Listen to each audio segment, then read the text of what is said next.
Hello everyone, welcome back to another topic discussions. അപ്പോൾ ഇന്നത്തെ topic വളരെ ഇമ്പോർട്ടൻ്റ് ആയിട്ടുള്ള ഒരു ടോപ്പിക്കാണ്, അതായത് മിഡിൽ ഈസ്റ്റ്. അപ്പോൾ ഈ ടോപ്പിക്ക് ചെയ്യണമെന്ന് ഞാൻ ഒട്ടും ആഗ്രഹിച്ചതല്ല, പക്ഷെ ഒരുപാട് ആളുകൾ മെസ്സേജ് അയക്കുന്നുണ്ട്, ഒരുപാട് ആളുകൾക്ക് ഗ്രൗണ്ട് റിയാലിറ്റിയെ കുറിച്ച് അറിയാൻ താല്പര്യമുണ്ട് എന്ന് മനസ്സിലാക്കിയത് കൊണ്ട് ഇതിനൊന്ന് ബേസിക്കലി കുറച്ച് കവർ ചെയ്യണം എന്ന് തോന്നിയത് കൊണ്ട് മാത്രമാണ് ഞാൻ ഈ ടോപ്പിക് ചെയ്യുന്നത്. ഇത് ചെയ്യാൻ താല്പര്യമില്ലാത്ത കാര്യങ്ങൾ ഞാൻ ഓൾറെഡി എൻ്റെ പ്രീവിയസ് വീഡിയോയിൽ 2026 ഇയറിനെ കുറിച്ചിട്ടുള്ള ഒരു ഇവാലുവേഷൻ വീഡിയോയിൽ ഞാൻ ഓൾറെഡി കവർ ചെയ്തതാണ്.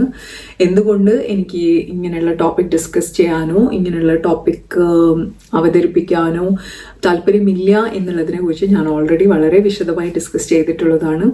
അതുകൊണ്ട് തന്നെ ഈ ടോപ്പിക് ഒരു വളരെ ഇൻഡെപ്ത് ആയിട്ടുള്ള ഒരു ഡിസ്കഷനിലേക്ക് ഞാൻ പോകുന്നതായിരിക്കില്ല. ജിയോ പൊളിറ്റിക്സ് എനിക്ക് വളരെ ഇഷ്ടമുള്ള ഒരു ടോപ്പിക്കാണ്. ഞാൻ ക്ലോസ്ലി അതിനായിട്ട് റിലേറ്റഡ് ആണ്. പക്ഷെ അതിനായിട്ട് ഞാൻ ചർച്ചയോ ഒരു ഇൻഡെപ്ത് അനാലിസിസോ ഞാൻ ചെയ്യാൻ ഉദ്ദേശിക്കുന്നില്ല. നിങ്ങൾക്ക് കൂടുതൽ ഞാൻ എന്തുകൊണ്ട് എന്നുള്ളത് അറിയാൻ താല്പര്യമുണ്ടെങ്കിൽ ബ്രീഫായിട്ട് ഞാൻ ഡിസ്കസ് ചെയ്തിട്ടുണ്ട് എൻ്റെ പ്രീവിയസ് വീഡിയോസിൽ. അതിൻ്റെ ലിങ്ക് ഞാൻ താഴെ കൊടുക്കാം, നിങ്ങൾക്കത് ഗോ ത്രൂ ചെയ്യാവുന്നതാണ്. പിന്നെ എന്താണ് തിങ്സ് ഓക്കെ, എന്തായാലും ഇങ്ങനെയുള്ളൊരു സിറ്റുവേഷൻസ് ഞാൻ ഓൾറെഡി ഫേസ് ചെയ്തിട്ടുണ്ട് 90s അതിനെ കുറിച്ചിട്ടും ഞാൻ വീഡിയോ ചെയ്തിട്ടുണ്ട്. അതിൻ്റെ ലിങ്കും ഞാൻ താഴെ കൊടുക്കാം. അങ്ങനെ അന്ന് ഒരുപാട് സ്കാരി എക്സ്പീരിയൻസസ് ഞങ്ങൾ പേഴ്സണലി ഒരു ഫാമിലി ആയിട്ട് തന്നെ ഒരുപാട് സ്കാരി എക്സ്പീരിയൻസസ് ഇങ്ങനെയുള്ള സിറ്റുവേഷനായിട്ട് ഫേസ് ചെയ്തിട്ടുള്ളതാണ്.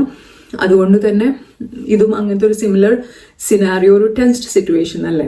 ഇങ്ങനെയൊക്കെ നമ്മുടെ ചുറ്റും നടക്കുമ്പോൾ എല്ലാവരും ഒരു ഹ്യൂമൻ നേച്ചറാണ്, നമ്മളൊന്ന് ടെൻസ്ഡ് ആകും. എന്താണ് നടക്കുന്നത് എന്നതിനെ കുറിച്ചിട്ട് കുറച്ചൊരു ആശങ്ക ഉണ്ടാകുന്നത് ഒരു നാച്ചുറൽ ആയിട്ടുള്ള പ്രോസസ്സാണ്.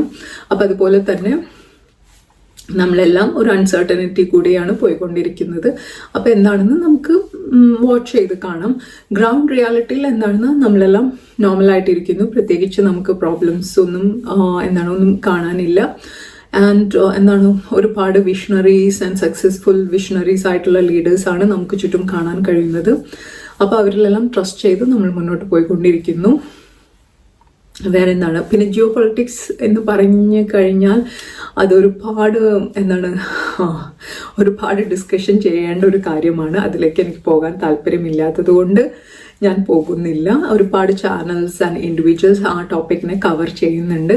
നിങ്ങളങ്ങനെ താല്പര്യമുള്ള ആളുകളാണെങ്കിൽ അതിൽ കൂടി പോകണം. ഇത് എൻ്റെ അഭിപ്രായം അറിയണം എന്ന് പറഞ്ഞ ആളുകൾക്ക് വേണ്ടിയിട്ട് മാത്രമാണ് ഈ വീഡിയോ ഞാനിവിടെ ഷെയർ ചെയ്യുന്നത്.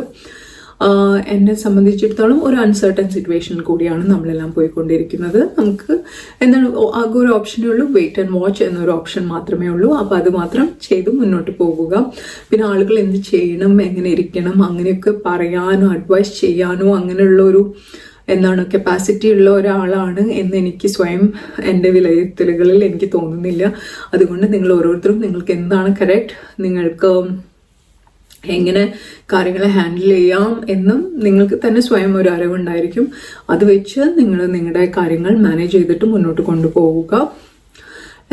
അതൊക്കെ കാരണം ഇതൊന്നും നമ്മുടെ കൺട്രോളിലില്ല, ആരുടെയും കൺട്രോളിലുള്ള കാര്യങ്ങളെല്ലാം. ഈവൻ ഇതൊക്കെ ഒരു ഹൈലി അൺസർട്ടൻ ആയിട്ടുള്ള ഒരു സിറ്റുവേഷൻസ് ആണ്. അപ്പോൾ അതിനങ്ങനെ തന്നെയാണ് നമുക്ക് ഹാൻഡിൽ ചെയ്യാൻ കഴിയുകയുള്ളൂ. അപ്പോൾ അതിനങ്ങനെ മാത്രം കണ്ടാലും മതി. അത്രയൊക്കെ തന്നെ എനിക്ക് പറയാനുള്ളൂ. ചുറ്റും നോക്കുമ്പോൾ ഒരു കുറച്ചൊരു ഒരു ബിസിനെസ് നമുക്ക് തോന്നുന്നില്ല. എല്ലാം കുറച്ച് സൈലന്റ് ആയിട്ട് ഇങ്ങനെ മുന്നോട്ട് പോകുന്നു. കുട്ടികളെല്ലാം ഓൺലൈനിലാണ് എഡ്യൂക്കേഷൻ, ആളുകൾ വർക്ക് ഫ്രം ഹോമാണ്.